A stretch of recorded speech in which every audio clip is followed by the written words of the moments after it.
Finally, nandito na kami ngayon sa Beverly Hills.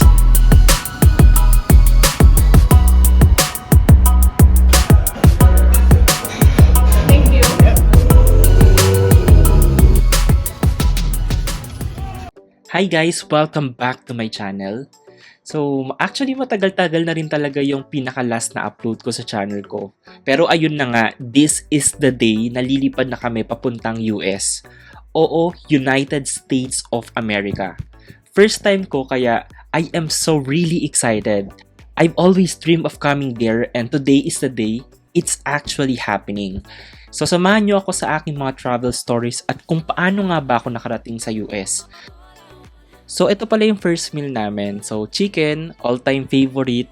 And then, sobrang lambot niya talaga. Philippine Airline pala yung sinakyan namin. So, direct flight naman na siya. Pero yun nga lang, sobrang tagal pa rin talaga. Like, 13 to 14 hours direct flight. So, imagine niyo ganun katagal kayong nakaupo. Kaya, kailangan nyo rin talagang tumayo at maglakad-lakad. After a very long hours of flight, so, ito na talaga, masasabi ko nang nandito na kami sa United States. Tapos yung mismong bosses namin, yung sumundo sa amin, like yung CEO and COO of our company. Grabe, sobrang babait talaga nila and super generous.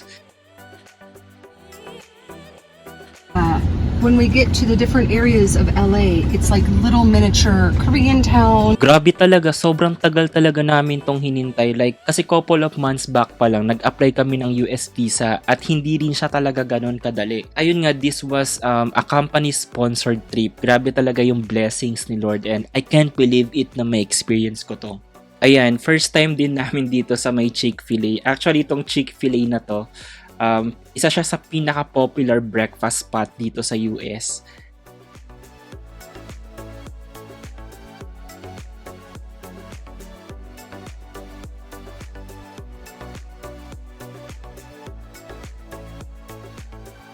So, nag-rent pala ng Airbnb yung boss namin and then, grabe, sobrang ganda ng view, grabe.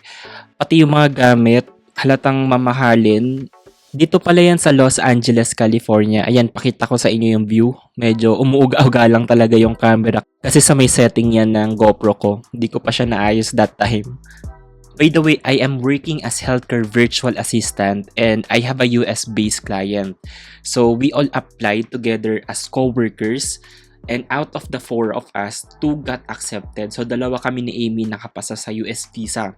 And I'll be making a separate video about our US visa application process and the experience we went through. To God be the glory talaga and it's really nothing is impossible with Him. Of course, I am super thankful with my bosses as well. Actually, we had our first travel together with my client on a cruise in Singapore, Thailand, Malaysia way back in 2023. I can't believe na masusundan pa. So, meron din akong separate na vlog regarding that. So, panoorin nyo na lang or hanapin nyo na lang sa channel ko. Ayan. Yung pagiging virtual assistant, freelancing siya. And I just want to share that I was so scared to try yung freelancing. I was worried kasi at first about losing clients and how to pay my bills. So, I prayed for the best client, just asking for stable work with my client.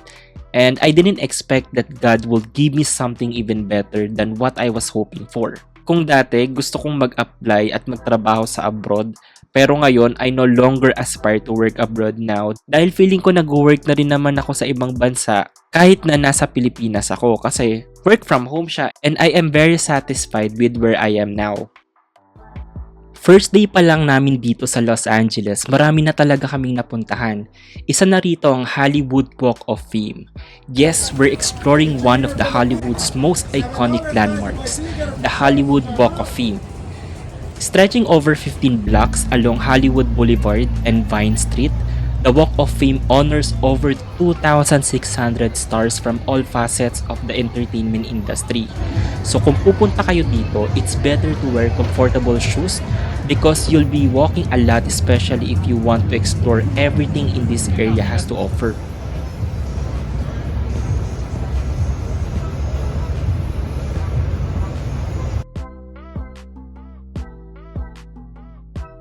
Yung next stop naman namin ay dito sa may Beverly Hills. isa sa mga iconic areas of Los Angeles. Finally, nandito na kami ngayon sa Beverly Hills. Of course, magpi-picture muna kami dito. This is our first day in United States.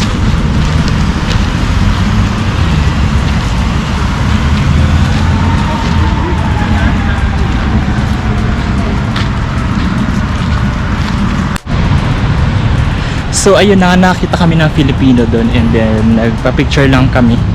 Kasi para, ayun, ang ganda dito, shit! Ang ganda dito guys, grabe. Napaka-diverse ng mga tao. I mean, ang daming different nationalities. And then, daming tourists talaga.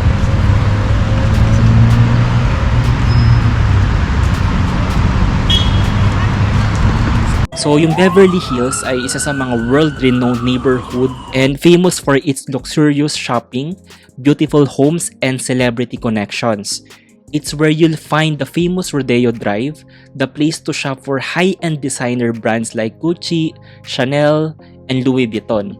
But it's not all about shopping. Beverly Hills is also home to beautiful parks, including the famous Beverly Garden Park where you can snap a picture with the iconic Beverly Hills sign. So tara, igagala ko muna kayo dito sa may Rodeo Drive.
Then kinabukasan nga, papunta naman kami sa may Hollywood sign para makita namin. And then papunta kami ngayon sa may Griffith Observatory and Griffith Park. So kasi ayun yung pinaka-perfect spot for panoramic views of the city. Ganun na rin ang Hollywood sign.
I'm so happy talaga kung di ko talaga sinubukan yung mag-apply as healthcare virtual assistant. I don't know where I am now. I am not seeing myself as well na lumipat pa ng ibang work. Imagine, working from home. No need mo na gumising ng maaga. Syempre, gabi naman talaga yung pasok, di ba? I mean, no need na ng extra time to prepare. Just like 30 minutes lang, enough na. Sobrang enough na yon para ma-prepare mo yung kailangan mong gawin bago pumasok. And then, no need mo na mag-travel or mag-commute. Sobrang tipid sa pamasahe, sa pera sa pangkain, at marami pang ibang advantages. In our practice or dun sa may kung saan ako nag-work, I am working 10 hours a day for 4 days at night, which means more time for myself and other stuff.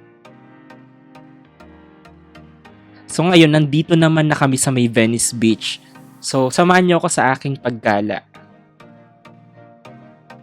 So, if you ever wanted to experience the laid-back bohemian vibes of LA, Venice Beach is the place to be. Known for its colorful boardwalk, unique street performers, and stunning ocean views, Venice is a spot that never fails to impress.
Nag-work pala ako sa isang psychiatric clinic sa US. Again, virtually lang naman. At eto nga, dinala kami ng boss namin sa marijuana shop sa US for educational purposes. Since some of our patients ay gumagamit for recreational use at para magkaroon na rin kami ng idea, lalo na sa mga devices. Just to clarify lang hindi siya pre-prescribe pero during the history taking, lalo na sa mga new patients sa amin, talagang nababanggit or tinatanong if gumagamit ba ng marijuana. And then, hindi naman siya totally legal all across the states pero may mga states kasi na nag-a-allow ng paggamit ng marijuana for recreational use.